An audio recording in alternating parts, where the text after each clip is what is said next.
Bab 3061, melepaskan juga merupakan salah satu jenis cinta. Hal ini membuat Kuan Jun menjadi sangat khawatir dan depresi. Dia bisa melihat betapa baik hati Tuan Yan padanya, tapi bagaimanapun juga, masalah emosional tidak bisa dipaksakan. Namun yang terjadi antara dia dan Gao Qiqiang adalah mereka tidak bisa bersama karena adanya keluhan antara kedua keluarga, meski mereka saling menyukai, percuma saja.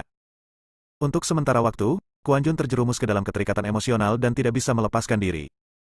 Pada akhirnya, dia tidak tahan lagi dan memilih bunuh diri. Karena hanya dengan mati kita tidak lagi diganggu oleh hal-hal menyebalkan tersebut. Hanya saja setelah membujuk Anda untuk bunuh diri, jiwa Anda tidak hilang dan terselamatkan. Namun raga fisiknya telah lenyap, hanya raga jiwa yang tersisa. Jika ia menemukan raga fisik lain, ia dapat langsung dibangkitkan. Tapi saya menyarankan Anda untuk tidak hidup dalam penampilan orang lain. Dengan cara ini, Guru Yan membawa jiwa Kuan Jun ke Kabupaten Jialing, dan menggunakan berbagai sumber daya untuk menyiapkan susunan pemeliharaan jiwa agar jiwa Kuan Jun tidak menghilang. Setelah tinggal di sana selama bertahun-tahun, Kabupaten Jialing mengadakan pertemuan apoteker untuk menemukan obat mujarab yang dapat membuat jiwa mendapatkan kembali tubuh fisiknya. Karena kematian Kuan Jun, kepala keluarga dari klan pemurnian kuno dan Gao Qiqiang tidak lagi bermusuhan, dan mereka juga mencari cara untuk membantu Kuan Jun memulihkan tubuhnya. Kemudian, pemimpin klan pemurnian tubuh kuno membuat keputusan yang bertentangan dengan leluhurnya.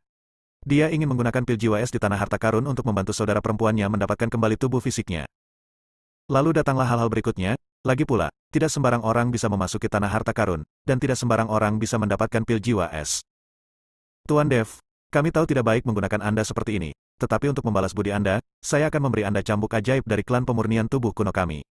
Saya harap Anda tidak marah. Patriark dari klan pemurnian tubuh kuno berkata dengan sangat malu. Lagi pula, demi saudara perempuan mereka membuat kebohongan besar, membahayakan Dev dan membunuh banyak orang. Namun Dev tidak marah, meski kali ini ada banyak bahaya dan dia belum mendapatkan apa-apa, bisa memiliki ruang asli dan bahkan merasakan 3 nafas asli adalah keuntungan terbesar. Terutama di tanah harta karun, melihat leluhur dari keluarga pemurnian tubuh kuno menampilkan keahlian uniknya, setiap gerakan telah memberikan banyak manfaat bagi saya. Belum lagi cambuk ajaib yang juga merupakan senjata ajaib kuno. Sang Patriark terlalu sopan. Bahkan jika Anda mengatakan yang sebenarnya, saya tidak akan menolak. Dev tersenyum ringan dan berkata, saya menasihati Anda telah memulihkan tubuh Anda hari ini dan mengenakan jubah merah. Kemudian ikuti Gao Qiqiang dan menikah. Dengan kakakmu dan aku sebagai saksinya, keluarga kita akan menjadi satu keluarga mulai sekarang. Tujuan kita bersama adalah melawan iblis dan kemudian berkultivasi menjadi abadi. Tuan Yan berkata pada Kuan Jun. Saudara Yan, aku. Kuan Jun memandang Tuan Yan dengan sedikit kesusahan. Lagi pula, dia tahu apa yang Tuan Yan pikirkan tentangnya. Seperti yang kamu katakan, aku adalah kakak tertuamu, dan kebetulan aku adalah saksimu. Saudara Dev ada di sini hari ini. Minta dia memanggil teman-temannya untuk menyaksikan pernikahan kalian bersama. Tuan Yan berkata dengan bebas dan mudah. Tetapi ketika Dev melihat ekspresi Tuan Yan, dia tahu bahwa semua hal yang bebas dan mudah ini hanyalah sebuah akting. Lagi pula, bagaimana dia bisa menyaksikan wanita kesayangannya menikah dengan pria lain? Namun terkadang perasaan memang seperti ini, mungkin melepaskan juga merupakan salah satu jenis cinta. Dev tidak bisa membayangkan apakah dia bisa begitu bebas dan santai jika itu adalah wanita yang disukainya. Mungkin tidak. Dev memanggil Gao Qilan dan yang lainnya masuk. Gao Qilan juga sangat terkejut saat melihat kakak tertuanya. Saat aku mendengar kakak tertuaku akan menikah, aku sangat terkejut hingga mataku hampir melotot. Bab 3062, saya tidak takut. Dev berbicara sebentar dengan Gao Qilan dan Huo Feng, dan kemudian mereka menyadari bahwa masih ada keterikatan emosional antara keluarga Gao dan klan Gulianti. Tapi mata orang-orang yang memandang Tuan Yan penuh belas kasihan. Bagaimanapun, Tuan Yan telah berkorban banyak dan menghabiskan banyak sumber daya untuk menjaga Kuan Jun tetap hidup. Dia bahkan tidak segan-segan membiarkannya menjadi putri Kabupaten Jialing saat dia sibuk dengan ratu. Pada akhirnya, dia membuatkan gaun pengantin untuk orang lain. Dedikasi seperti ini sungguh sesuatu yang tidak bisa dilakukan kebanyakan orang. Tuan Yan dan kepala keluarga klan pemurnian kuno sedang duduk di atas meja, sementara Kuan Jun dan Gao Qiqiang berdiri di depan mereka, keduanya berpegangan tangan, dan mereka bisa dianggap sebagai sepasang kekasih yang akhirnya menikah. Meski pernikahannya sangat sederhana, mereka berdua sangat bahagia saat melihatnya. Di bawah kesaksian Dev dan yang lainnya, keduanya berlutut dan bersujud kepada kepala keluarga klan pemurnian tubuh kuno dan Tuan Yan. Pada saat ini, Gao Qiqiang juga dengan tulus menyerah kepada Tuan Yan. Keduanya adalah saingan cinta di masa lalu, tetapi sekarang Gao Qiqiang bersedia memanggilnya saudara Yan. Keberanian dan pikiran Guru Yan bukanlah sesuatu yang bisa dicapai oleh orang biasa. Setelah pernikahan diadakan, Gao Qiqiang dan yang lainnya berencana untuk pergi mulai sekarang. Tidak akan ada lagi orang yang membujuk Anda di Kabupaten Jialing. Sudah waktunya bangunan 2 lantai dan rangkaian pengasuhan roh ini menghilang. Tuan Dev, Saudara perempuan saya dipercayakan kepada Anda. Saya harap Anda dapat melindunginya. Jalan ini adalah pilihannya sendiri dan saya tidak akan menghentikannya. Saya juga percaya pada visinya. Dengan kemampuan Tuan Dev, dia pasti akan menjadi yang terbaik di antara orang-orang di masa depan. Jika terjadi sesuatu, kamu bisa datang kepadaku di ujung utara. Mulai sekarang, kita akan menjadi satu keluarga.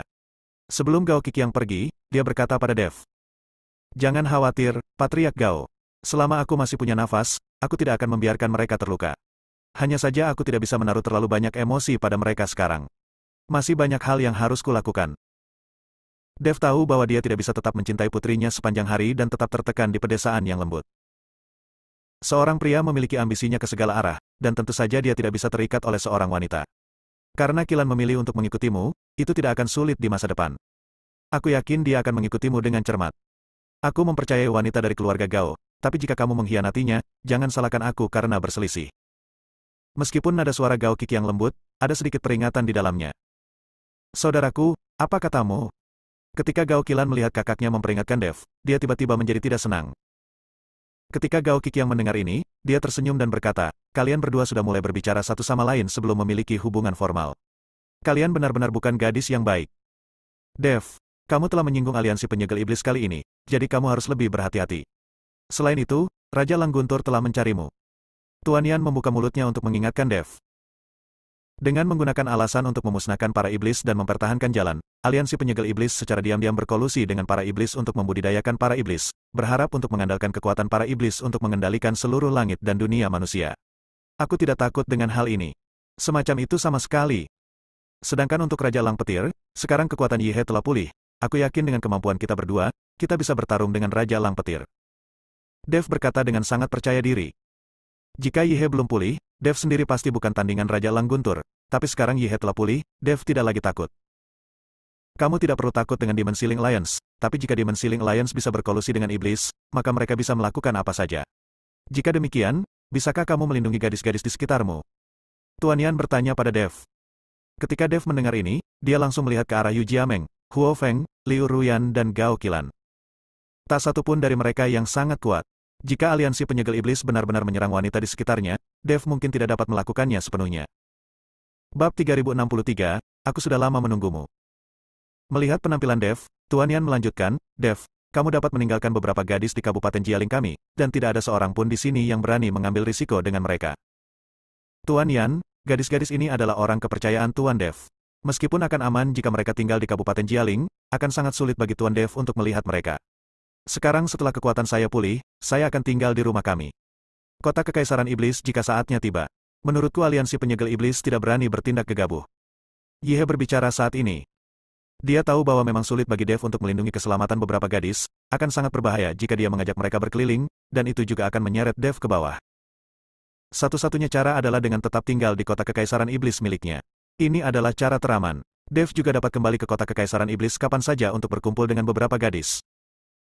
Meskipun Kabupaten Jialing memang lebih aman daripada kota Kekaisaran Iblis, perjalanannya terlalu jauh, akan sangat merepotkan bagi Dev untuk bertemu dengan beberapa gadis. Ketika Dev melihat Yihe berbicara, dia juga berkata, terima kasih, Tuan Yan, atas kebaikan Anda. Saya akan membawa mereka ke kota Kekaisaran Iblis. Di sana sangat aman. Ketika Tuan Yan melihat apa yang dikatakan Dev, dia tidak menghentikannya lagi pula. Di kota Kaisar Iblis, aliansi penyegel iblis benar-benar tidak berani bertindak gegabah. Setelah mengucapkan selamat tinggal, Dev meninggalkan Kabupaten Jialing bersama beberapa orang melihat Kabupaten Jialing di belakangnya. Dev dipenuhi dengan emosi. Dia benar-benar tidak menyangka bahwa di balik Kabupaten Jialing yang begitu megah, ada kisah cinta yang begitu tragis. Tuan Dev, saya telah memberitahu Sekte Feitian dan mengirim sebuah pesawat untuk menjemput kami. Jika waktunya tiba, kami akan mengambil kembali pesawat itu. Ini akan menghemat energi dan waktu. Ji-Yun berkata pada Dev. Sekarang asosiasi apoteker di Kabupaten Jialing telah berakhir, tidak banyak orang yang datang ke Kabupaten Jialing, jadi penerbangan Sekte Feitian ke Kabupaten Jialing juga telah ditangguhkan. Bagaimanapun, Sekte Feitian adalah sekte komersial yang bertujuan mencari keuntungan. Mereka hanya akan melakukannya jika mereka dapat menghasilkan uang. Sekarang karena semakin sedikit orang yang datang ke Kabupaten Jialing, bisnis pesawat juga akan dibatalkan. Namun, mungkin tidak ada lagi kapal udara yang datang ke Kabupaten Jialing di masa depan. Sekarang tubuh fisik Kuan Jun telah pulih, Kabupaten Jialing tidak perlu lagi mengadakan pertemuan apoteker. Tanpa pertemuan besar seperti pertemuan apoteker, tidak ada yang akan datang ke Jialing, Kabupaten. Namun, Karena Ji Yun adalah putra dari Sekte Feitian, selama dia mengucapkan sepatah kata pun, pesawat itu akan segera datang, terlepas dari apakah ada untung atau tidak. Oke, kita tunggu pesawatnya. Dev mengangguk. Dia tahu bahwa akan memakan waktu terlalu lama untuk berjalan kembali, dan Yi He mungkin tidak akan mampu menahan keinginan untuk kembali ke kota Kekaisaran Iblis sekarang. Saya tidak tahu kerusakan apa yang telah dilakukan Huben terhadap kota Kekaisaran Iblis selama periode ini. Tapi saat Dev dan yang lainnya sedang menunggu pesawat itu, aura menakutkan tiba-tiba datang dari segala arah.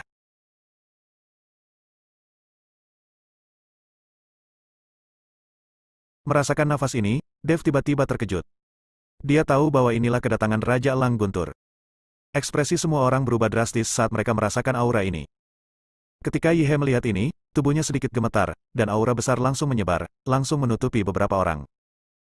Sekarang dia sudah pulih, tentu saja dia harus melindungi orang-orang seperti Dev. Wah, kamu akhirnya muncul. Segera, sosok Raja Elang Guntur muncul di udara, dan di belakangnya ada ratusan elang guntur yang haus darah.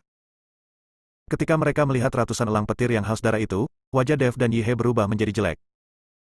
Jika hanya ada Raja Elang Guntur, mereka berdua bisa bertarung bersama. Tapi sekarang Raja Elang Guntur diikuti oleh ratusan elang guntur yang haus darah, itu menjadi masalah. Raja Elang Guntur menatap Dev, matanya penuh amarah ketika dia berada di Kabupaten Jialing. Tuan Yan memblokirnya, jadi dia tidak bisa melakukan apapun pada Dev. Jadi saya berjaga-jaga di luar, tapi saya tidak menyangka akan melihat Dev. Bab 3064, beri aku wajah. Untungnya, dia bertahan, dan akhirnya melihat Dev muncul setelah beberapa hari. Wah, mencuri buah guntur langit milikku adalah hukuman mati. Raja Elang Guntur berkata dengan dingin. Raja Elang Guntur, kamu terlalu lancang untuk ingin menyerang Tuan Dev saat aku di sini. Yi He berdiri di depan Dev, dan aura di tubuhnya terus melonjak. Raja Elang Guntur melirik ke arah Yi He dan mendengus dingin. Yi He, aku tidak menyangka kamu akan memulihkan kekuatanmu, tetapi bahkan jika kamu pulih, lalu kenapa, bisakah kamu menghentikanku? Setelah Raja Elang Guntur selesai berbicara, dia tiba-tiba mengangkat lengannya, dan energi spiritual melonjak dari segala arah, langsung mengembun menjadi bayangan telapak tangan yang besar. Ada guntur dan kilat yang menderu-deru di bayangan palem. Telapak tangan ini sangat mirip dengan telapak tangan guntur Dev. Gemuruh. Raja Elang Guntur tiba-tiba menekan, dan bayangan telapak tangannya menembus kehampaan, mengaum ke arah Dev dan yang lainnya untuk menekan mereka. Ketika Yi He melihat ini, dia juga melambaikan kedua telapak tangannya, langsung membentuk perisai kedap udara di sekelilingnya.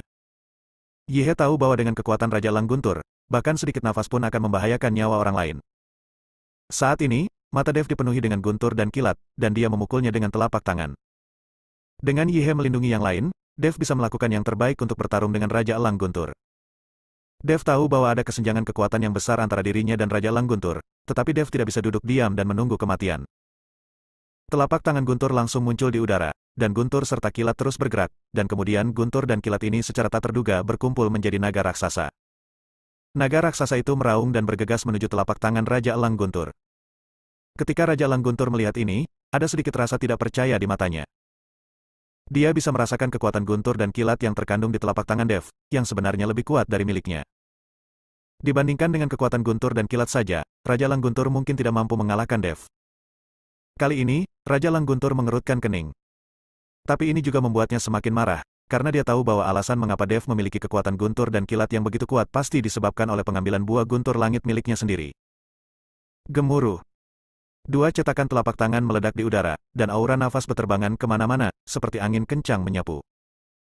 Bebatuan dan pepohonan di sekitarnya terhempas satu demi satu, dan bahkan sebuah bukit kecil tidak jauh dari situ langsung diratakan oleh aura yang melonjak.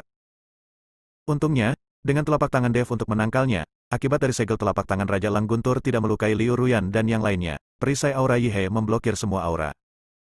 Namun, telapak tangan ini juga membuat wajah Dev menjadi sangat jelek, dan energi serta darahnya terus melonjak. Wah, aku tidak menyangka kamu benar-benar mampu. Pantas saja kamu bisa memetik buah guntur langit milikku. Saya ingin melihat apakah Anda masih dapat menangkap telapak tangan saya di bawah. Mata Raja Elang Guntur penuh dengan ketajaman, dan dia mulai membuat cetakan telapak tangan lagi.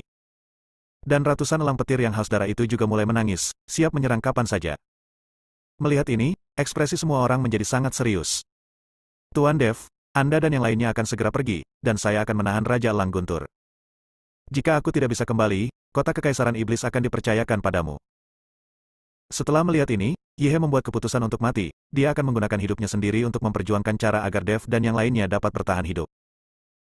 Dev memandang Yi He dan tidak berkata apa-apa, karena dia tahu apa yang dikatakan Yi He adalah cara terbaik saat ini. Jika tidak, tidak ada dari mereka yang bisa pergi.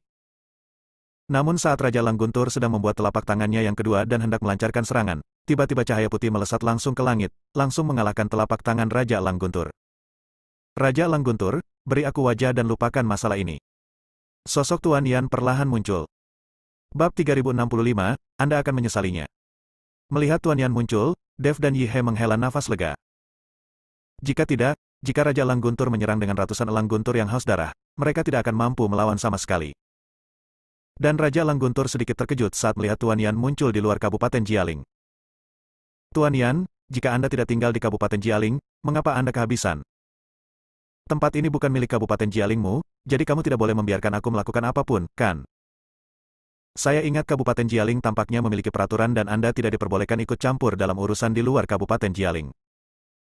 Kamu tidak bisa menghentikanku melakukan apapun di Kabupaten Jialing, dan kamu tidak bisa melakukannya di luar Kabupaten Jialing, kan? Bukankah ini terlalu sombong? Raja Langguntur bertanya pada Tuan Yan dengan wajah dingin. Tuan Yan tersenyum tipis, Anda benar, Kabupaten Jialing memang memiliki peraturan, tapi jangan bertanya tentang hal-hal di luar Kabupaten Jialing. Saya datang ke depan hari ini hanya untuk meminta Anda memberi saya beberapa wajah. Apakah akan memberi saya wajah ini atau tidak, terserah Anda yang memutuskan. Apakah kamu memberiku wajah atau tidak, aku tidak akan melakukan apapun padamu. Bagaimanapun, aturan adalah aturan. Melihat apa yang Tuan Yan katakan, Raja Langguntur tidak perlu takut. Dia mendengus dingin dan berkata, Tuan Yan, anak ini mencuri buah guntur langit milikku, jadi aku harus membunuhnya hari ini. Aku akan memberimu wajah. Tidak. Tuan Yan tidak marah ketika dia melihat Raja Langguntur menolak memberikan muka. Dia masih berkata dengan senyum tipis di wajahnya, karena kamu tidak memberikan muka, anggap saja aku tidak mengatakan apa-apa, tapi kuharap kamu tidak akan menyesalinya. Setelah Tuan Yan selesai berbicara, dia langsung menyingkir, seolah-olah dia benar-benar tidak peduli. Namun perkataan Tuan Yan membuat Raja Lang Petir segera waspada. Tuan Yan, apa maksudmu tadi? Apa maksudmu dengan tidak menyesalinya? Mungkinkah jika aku melakukan sesuatu, kamu tidak dapat melakukannya? Saya tidak akan mengambil tindakan. Siapa bilang saya akan mengambil tindakan? Tapi saya dapat memberitahu Anda, Dev ini bukan orang biasa. Jika Anda menyentuhnya, Anda akan menyesalinya. Tuan Yan berkata sambil tersenyum. HMPH, dia hanyalah seorang kultivator fusion realm kelas 5, apa istimewanya dia?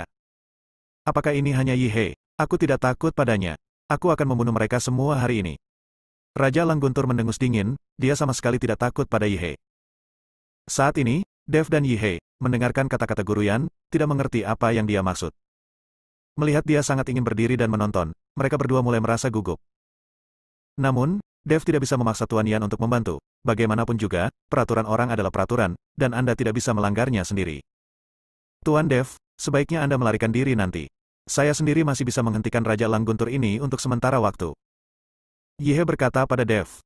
Dev mengangguk. Dia tidak punya pilihan sekarang. Dia hanya bisa mengorbankan Yi He. Dia tidak bisa melihat Liu Ruyan dan Huo Feng mati di depannya. Karena Yi He adalah salah satu penjaga gerbang Istana Tianlong, mereka ditakdirkan untuk melindungi Dev Zhouquan.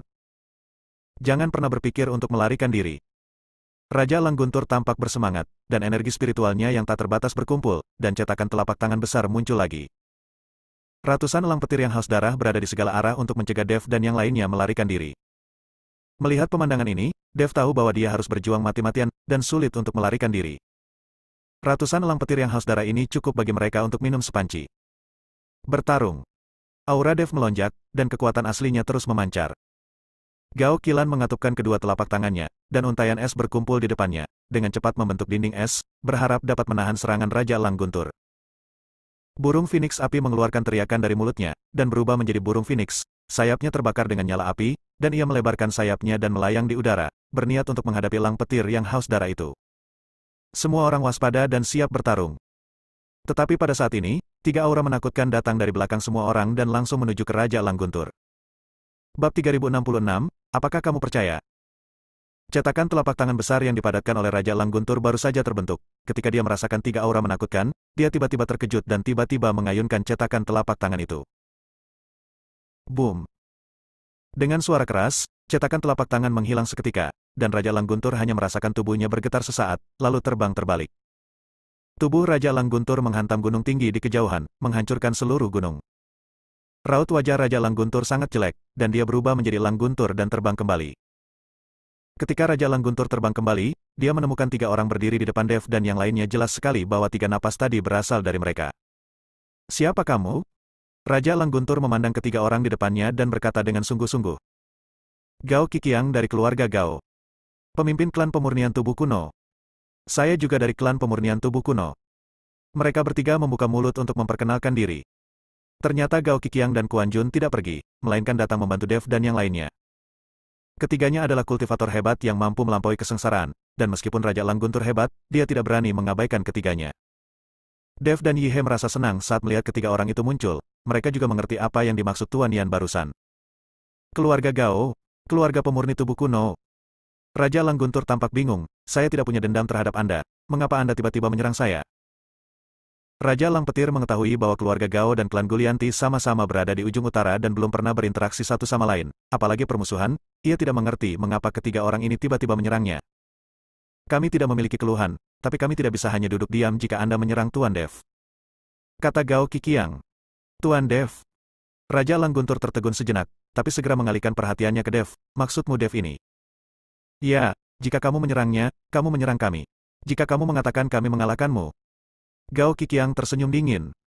Wajah Thunder Eagle King berubah menjadi hijau ketika dia mendengar ini. Dia tidak pernah menyangka bahwa Dev, seorang biksu fusion realem kelas 5, akan sangat senang memiliki kaisar iblis seperti Yi He untuk membantunya. Tapi aku tidak menyangka bahkan keluarga Gao dan klan pemurnian tubuh kuno akan maju, jadi bagaimana ini bisa menyenangkan? Bisakah balas dendam ini terbalaskan? Thunder Eagle King berkeringat dingin. Melihat Gao Qiqiang dan lainnya yang merupakan biksu hebat yang telah mengatasi kesengsaraan, ditambah lagi Yi He juga merupakan biksu hebat yang telah mengatasi kesengsaraan. Keempat orang ini bergabung dan akan mengubah diri mereka menjadi sampah dalam sekejap. Orang yang awalnya berada di atas angin ingin membalas dendam pada Dev. Tapi sekarang, dia langsung dirugikan, bahkan dihancurkan. Raja Lang Petir, aku baru saja memperingatkanmu bahwa kamu akan menyesalinya, tapi kamu tidak mempercayainya. Apakah kamu percaya sekarang? Tuan Yan memandang Raja Langguntur dengan geli dan bertanya. Raja Langguntur terlihat sangat jelek dan hanya bisa menganggukkan kepalanya dengan penuh semangat. Sekarang dia mempercayainya, dia sangat mempercayainya. Tapi bagaimana jika Anda mempercayainya? Jika Dev melancarkan serangan saat ini, dia mungkin tidak punya cara untuk melarikan diri. Memikirkan tentang Langguntur yang haus darah dan buah guntur langitnya, Raja Langguntur menyesalinya. Pilih saja, kenapa repot-repot memaksa satu sama lain untuk membalas dendam? Faktanya, buah guntur surgawi yang tersisa sudah cukup baginya untuk perlahan-lahan menerobos kesengsaraan dan maju ke alam Mahayana. Sekarang semuanya sudah berakhir, balas dendam belum terbalas, hidup dipertaruhkan. Melihat ekspresi gugup dan ketakutan Raja Lang Petir, Tuan Yan tersenyum tipis, lalu menatap Dev dan berkata, Dev, bisakah kamu memberiku wajah dan membiarkan masalah ini berlalu? Seperti kata pepatah, lebih baik membubarkan musuh daripada membubarkan akhiri mereka. Semuanya diputuskan oleh Tuan Yan, belum lagi saya memetik buah guntur langit dulu. Saya salah dulu. Dev berkata dengan tenang. Setelah mendengar kata-kata Dev, Raja Langguntur, yang memiliki ekspresi penyesalan di wajahnya, tiba-tiba menjadi cerah. Dilihat dari maksud Dev, dia mungkin tidak berniat mengejarnya. Raja Lang Petir, kalian juga sudah mendengarnya. Akulah jaminan untuk masalah ini. Biarkan kalian berdua lupakan saja. Jika pertarungan terus berlanjut, itu tidak akan menguntungkan kalian berdua. Tuan Yan berkata kepada Raja Langguntur. Bab 3067, Kain. Tuan Yan benar. Saya agak pelit tentang masalah ini. Saya tidak akan melanjutkannya di masa depan. Raja Langguntur segera menyetujuinya. Saat ini, dia berada dalam posisi yang sangat dirugikan. Jika dia tidak setuju, nyawanya mungkin dalam bahaya. Yah, karena kamu setuju, maka masalah ini sudah selesai. Tapi ingat, jika kamu menemukan masalah dengan Dev saat ini, jangan salahkan aku karena bersikap kasar. Bagaimanapun, akulah yang menjamin masalah ini. Suara Tuan Yan tiba-tiba berubah dingin dan berkata. Tidak, sama sekali tidak. Raja Langguntur menyeka keringat dingin di dahinya dan dengan cepat menggelengkan kepalanya dan berkata. Pergilah, Tuan Yan melambaikan tangannya. Raja Langguntur tidak berani berhenti sama sekali, dan terbang bersama ratusan elang gunturnya yang haus darah. Pada saat ini, di udara, sebuah pesawat datang perlahan. Itu adalah pesawat dari Sekte Feitian, datang untuk menjemput Ji Yun. Setelah mengucapkan selamat tinggal lagi, Dev memimpin Yi He dan yang lainnya menuju pesawat. Si Tikiao keluar dari pesawat, dialah yang datang menjemput Ji Yun. Tapi saat Ji Yun melihat pesawat di depannya, wajahnya menjadi sangat jelek. Saya melihat bahwa pesawat ini tidak besar, hanya dapat membawa selusin orang, dan terlihat sangat tua. Sebagai putra tertua dari Sekte Feitian, Ji Yun merasa sangat malu karena dia dijemput oleh pesawat ini. Elder Si, apa yang terjadi? Mengapa kamu menjemputku dengan barang lusuh seperti itu? Ji-Yun bertanya pada Siti Qiao dengan wajah dingin. Dev dan yang lainnya juga terkejut. Bagaimanapun, Ji-Yun adalah putra tertua dari Sekte Feitian, jadi dia harus membangun pesawat yang lebih baik. Namun, pesawat yang datang kali ini terlalu buruk. Dev bahkan takut pesawat itu akan hancur di tengah jalan dan jatuh dari langit. Tuan, Sekte Feitian kami tidak memiliki kapal udara gratis sekarang. Senang sekali bisa menemukan yang ini.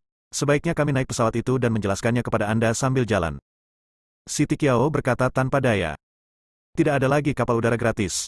Apakah bisnis begitu sibuk akhir-akhir ini? Ji-Yun tampak terkejut. Tidak ada festival besar sekarang, lalu mengapa kapal udara digunakan dalam jumlah besar? Biasanya tidak ada hal-hal penting, dan hanya sedikit orang yang membuat kapal udara, lagi pula mereka membutuhkan koin spiritual. Beberapa kultivator biasa memiliki sumber daya yang sedikit, dan bahkan lebih mustahil lagi menghabiskan koin spiritual mereka untuk membangun kapal udara, mereka lebih memilih berjalan daripada duduk. Tuan Dev, pesawat ini terlalu kasar, harap bersabar. Ji-Yun berkata pada Dev dengan sangat malu. Lebih baik punya pesawat daripada berjalan kaki. Ayo kita lanjutkan. Setelah Dev selesai berbicara, dia masuk lebih dulu. Gao Qilan dan Yu Jiameng terlihat sedikit bersemangat, karena ini adalah pertama kalinya mereka terbang dengan pesawat. Setelah menaiki pesawat tersebut perlahan mulai terbang menuju Sekte Feitian. Ji-Yun bertanya pada Siti Qiao dengan wajah dingin, sudah waktunya kamu menjelaskan kepadaku. Siti Qiao melirik Dev dan yang lainnya, seolah-olah mereka menyembunyikan sesuatu. Katakanlah, Tuan Dev bukan orang luar. Ji-Yun berkata dengan dingin. Siti Qiao sangat ketakutan hingga dia gemetar dan berkata dengan cepat, Tuan, lebih dari separuh kapal udara Sekte Feitian kami telah rusak, dan sekarang semua kapal udara telah menuju ke Mohai. Apa? Ji-Yun tiba-tiba berdiri, setengah rusak. Apa yang terjadi? Kenapa pergi ke Mohai? Bukankah itu zona larangan terbang? Sebagian besar kapal udara direbut oleh Chuan Yunmen, dan beberapa di antaranya jatuh ke Laut Mo. Selama periode ini, gelombang besar tiba-tiba bergulung di Laut Mo. Saya mendengar bahwa banyak sumber harta karun dicurahkan. Beberapa orang mengambil harta karun di Laut Mo, begitu banyak orang bergegas ke Laut Mo. Tuannya menambahkan rute ke Mohai, tetapi orang-orang dari Chuan Yunmen benar-benar melintasi wilayah itu dan menyerang kapal udara kami, menyebabkan banyak kapal udara kami jatuh dan dirampok. Tuan mengambil kapal udara yang tersisa untuk mencari keadilan, jadi sekarang tidak ada kapal udara yang tersedia di Sekte Feitian, jadi saya akan menggunakan perahu kecil tua ini untuk menjemput Tuan Muda. Siti Qiao mengikuti Ji-Yun dengan hati-hati. Bab 3068, 5 Domain. Ji-Yun terdiam setelah mendengar perkataan Siti Qiao, terlihat dia sangat khawatir saat ini. Dev, sebaliknya, tampak bingung dan berkata, sekte macam apa Sekte Chuan Yun ini? Dan apakah itu Mohai? Bagaimana bisa ada harta karun? Melihat tatapan bingung Dev, Yehe menjelaskan, Sekte Chuan Yun ini adalah sekte di benua timur, dan juga merupakan sekte yang bisnis utamanya adalah transportasi pesawat. Adapun laut tinta itu laut. Karena airnya gelap seperti tinta maka disebut laut tinta. Namun laut tinta itu sangat aneh. Semua pesawat yang terbang di atas laut tinta akan jatuh tanpa sebab, bahkan monster terbang, bahkan binatang buas pun tidak bisa terbang. Dikabarkan bahwa negeri lautan tinta adalah medan perang kuno. Pertempuran sengit terjadi selama perang antara dewa dan iblis. Lautan tinta ini terbuat dari darah dan jiwa para biksu yang telah meninggal. Sungguh sangat aneh, jadi ada tempat di atas lautan tinta. Itu telah menjadi zona larangan terbang, dan tidak ada pesawat yang diizinkan terbang di atas Laut Mohai. Sangat sulit bahkan untuk menyeberangi lautan tinta. Dev menjadi semakin bingung setelah mendengarkan penjelasan Yehe, dan bertanya dengan bingung, benua timur. Tempat apa ini? Tuan Dev, benua timur hanyalah sebuah benua di sebelah timur alam surgawi. Seluruh alam surgawi dibagi menjadi 5 wilayah, 5 benua timur, barat, selatan, utara, dan tengah, seperti 3 penguasa dan 4 raja dari klan binatang kami, dan klan iblis. Seperti beberapa iblis besar, biksu manusia juga membagi wilayah berdasarkan beberapa benua. Setiap wilayah berada di bawah yurisdiksi penguasa wilayah. Benua tempat kita berada adalah wilayah utara, jadi ada penguasa wilayah utara yang duduk di seluruh benua ini. Namun, alam surgawi dan manusia menempati wilayah yang sangat luas, dan wilayah tersebut berada di bawah yurisdiksi penguasa wilayah utara. Berbagai benua saling bersilangan, kekuatannya juga saling terkait dan bertempur terus-menerus. Situasi seperti Sekte Chuan Yun dan Sekte Feitian muncul karena perselisihan kepentingan. Namun, penguasa wilayah tidak akan ikut campur dalam masalah sepele seperti itu. Hanya ketika pertempuran skala besar terjadi, atau iblis muncul kembali, menyebabkan kekacauan di benua tertentu, barulah pemilik domain akan mengirim orang untuk bernegosiasi dan menekannya. Jika masih tidak dapat ditangani, maka pemilik domain akan datang secara langsung. Sebenarnya, saya belum pernah melihat pemilik domain selama ratusan tahun, dan saya belum pernah mendengar kemunculannya. Lambat laun, orang mungkin melupakan keberadaan pemilik domain. Namun, masih ada garis pemisah antara 5 benua. Tampaknya kali ini, Chuan Yunmen telah melintasi wilayahnya sendiri dan merebut pesawat dan bisnis Sekte Feitian. Yi He menjelaskan kepada Dev struktur seluruh alam surgawi secara mendetail, yang mengejutkan Dev. Dia tidak menyangka ada orang seperti penguasa wilayah di alam surgawi. Tapi itu normal untuk memikirkannya. Jika alam sebesar alam surgawi dan manusia benar-benar kacau dan tidak teratur, saya khawatir alam surgawi dan manusia sudah lama hancur. Tapi itu belum muncul selama ratusan tahun terakhir. Saya tidak tahu apakah yang disebut penguasa 5 domain ini benar-benar ada. Apakah kamu tahu tingkat kekuatan apa yang telah dicapai oleh para penguasa domain ini? Dev sangat ingin tahu tentang orang seperti apa yang bisa memimpin benua di tempat seperti dunia surga dan manusia. Yi He menggelengkan kepalanya dan berkata, saya tidak tahu, saya belum pernah melihatnya, dan saya belum pernah mendengarnya. Sepertinya saya belum pernah mendengar ada orang yang melihat penguasa wilayah, apalagi melihat wilayahnya Tuhan ambil tindakan, tapi menurutku itu seharusnya berada di alam abadi. Alasan mengapa orang-orang ini tidak suka muncul dan mengurus semuanya mungkin karena mereka menunggu untuk naik. Lagi pula, tidak ada yang penting untuk menjadi makhluk abadi sejati. Berubah menjadi abadi. Dev berpikir keras, dia tidak tahu betapa menakutkannya kekuatan di alam ini. Untuk sesaat, pesawat itu terdiam. Ji Yun melihat keluar jendela dengan kekhawatiran di matanya.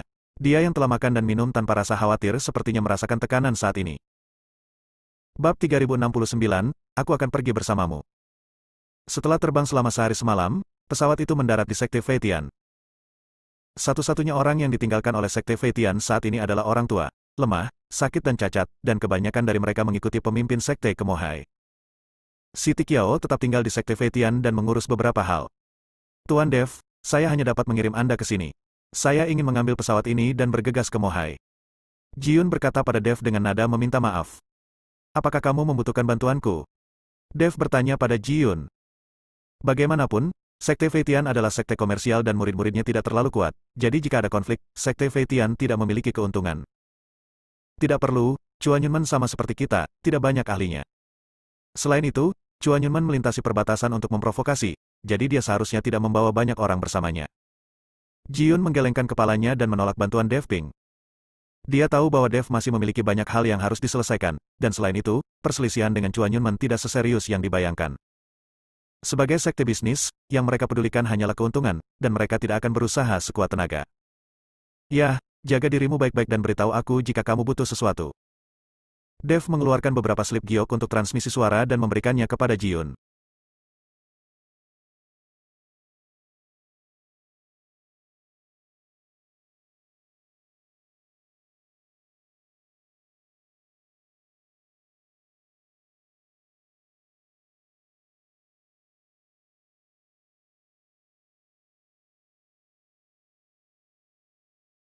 Dev mengeluarkan beberapa slip giok untuk transmisi suara dan memberikannya kepada Ji Yun. Slip giok pemancar suara sederhana ini dapat dengan mudah disempurnakan oleh Dev. Meskipun Dev juga ingin melihat Mohai untuk melihat seperti apa dan harta apa yang ada di sana, tapi saat ini dia memiliki hal yang lebih penting untuk dilakukan. Terima kasih, Tuan Dev. Ji Yun menerima slip pesan giok dan berterima kasih banyak padanya. Tapi ketika Dev hendak membawa Yi He dan yang lainnya kembali ke kota Kekaisaran Iblis dan merebut kembali kota Kekaisaran Iblis dari Huben, seorang murid Sekte Feitian buru-buru berlari. Elder Si, Tuan Muda Tertua, ada yang tidak beres, ada sesuatu yang serius yang tidak beres. Murid Sekte Feitian berkata dengan cemas. Ada apa? Ji Yun mengerutkan kening dan bertanya. Pemimpin sekte memimpin orang-orang untuk mengejar orang-orang dari Chuan Yunmen dan memasuki lautan tinta. Dia tidak dapat menghubungi mereka selama 3 hari. Ini pesan dari saudara yang tinggal di belakang. Kata murid Sekte Feitian. Apa? Ayahku memasuki lautan tinta. Ji Yun tiba-tiba panik. Kamu pasti tahu kalau Laut Mo itu sangat aneh dan orang sering menghilang. Oleh karena itu, jika kamu ingin menyeberangi Laut Mo, kamu harus naik kapal spiritual, dan kamu harus sangat berhati-hati. Kini Ji Yun tidak menyangka ayahnya akan sembarangan mengejar lautan tinta demi mengejar orang-orang yang menembus Yunmen. Ia tidak bisa dihubungi selama 3 hari. Sepertinya pasti telah terjadi sesuatu. Saat ini, Ji Yun tiba-tiba merasa bingung. Dia biasanya hanyalah seorang pemuda dan tidak pernah memikul tanggung jawab besar apapun. Sekarang ayahnya hilang, seluruh sekte Feitian tiba-tiba menimpanya. Dev memandang Ji Yun seperti itu dan berkata, Ji Yun, jangan khawatir, aku akan menemanimu ke Mohai. Tuan Dev, Anda. Ji Yun tahu bahwa Dev punya banyak urusan sendiri. Aku hanya ingin melihat harta karun apa yang ada di Mohai.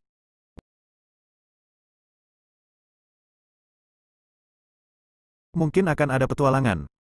Dev tersenyum tipis dan berkata bahwa dia sengaja mengatakan ini untuk membuat Ji Yun merasa nyaman. Setelah mengatakan itu, Dev melihat ke arah Yi He dan berkata, Yi He, bawa yang lain kembali ke kota Kekaisaran Iblis. Kamu harus memastikan keselamatan mereka, dan kamu harus menjaga Sekte Kuali Giok untuk mencegah Sekte Kuali Giok menderita. Serangan. Sekarang kekuatan Yihe telah pulih, akan mudah untuk merebut kembali kota Kekaisaran Iblis dan menghadapi seekor harimau belaka. Dan ada Hu Yixiao selama Yihe maju untuk melindungi Sekte Kuali Giok. Hu Yixiao bahkan tidak akan pernah berpikir untuk menyentuh Sekte Kuali Giok.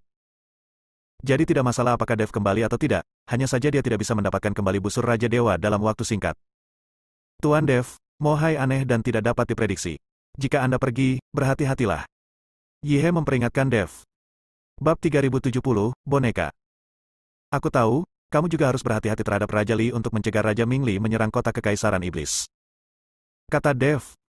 Yihe mengangguk, lalu bersiap untuk pergi bersama beberapa gadis. Dev, aku ingin bersamamu.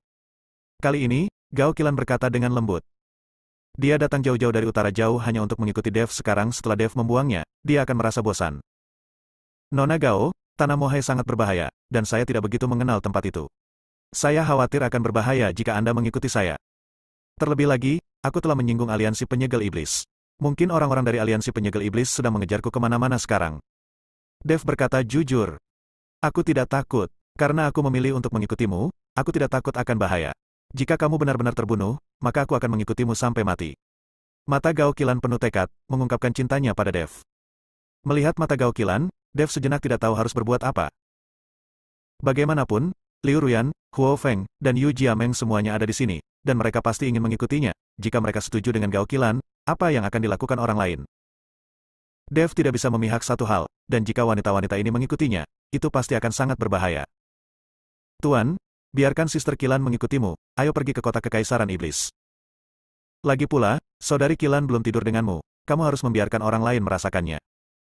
Kalau tidak, gadis besar tidak akan mengikutimu dengan sia-sia. Huo Feng melihat kekhawatiran Dev dan berkata. Kata-kata Huo Feng, tidak serius atau serius, langsung membuat wajah Gao Qilan memerah karena malu. Dev juga sangat malu. Dia terbatuk ringan dan berkata, baiklah, biarkan Nona Gao mengikutiku. Kamu dan Yihe kembali ke kota Kekaisaran Iblis. Jangan berlarian, tunggu sampai aku selesai berurusan dengan Mohai. Aku akan pergi menemukan Anda. Ketiga wanita itu mengangguk, dan setelah memberitahu Dev untuk berhati-hati, mereka mengikuti Yihe di jalan menuju kota Kekaisaran Iblis. Ji Yun, sebaliknya, mengikuti Dev dan Gao Qilan, naik pesawat dan menuju Mohai. Saat ini, di istana kota Kekaisaran Iblis, Huben sedang mengadakan jamuan makan. Di perjamuan tersebut, ada beberapa jenderal dari kota Raja Mingli. Orang-orang ini semua ada di sini untuk membantu Huben dalam mengambil alih kota Raja Iblis. Meskipun dia mengatakan dia membantu, dia sebenarnya memperlakukan Huben sebagai boneka Li Xing ingin seluruh kota Raja Mingli mencaplok kota Raja Iblis. Di samping Huben, dua wanita yang sangat centil terus menuangkan anggur ke Huben.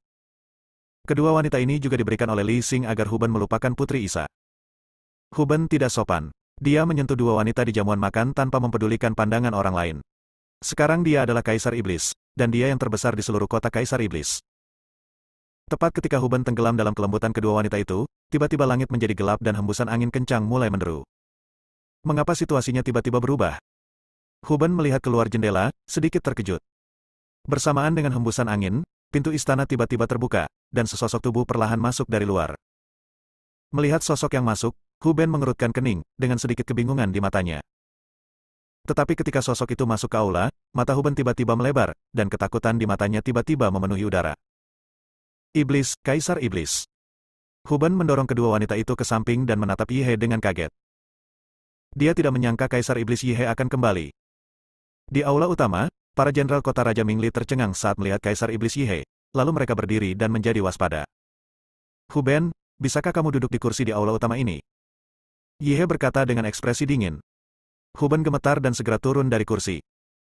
Jenderal Huben, Kaisar Iblis Yihe ini telah diracuni oleh kota Raja Mingli kita dan telah kehilangan semua kekuatannya sejak lama. Apa yang kamu takuti dari dia? Saat ini, seorang jenderal dari kota Raja Mingli berkata. Bersambung.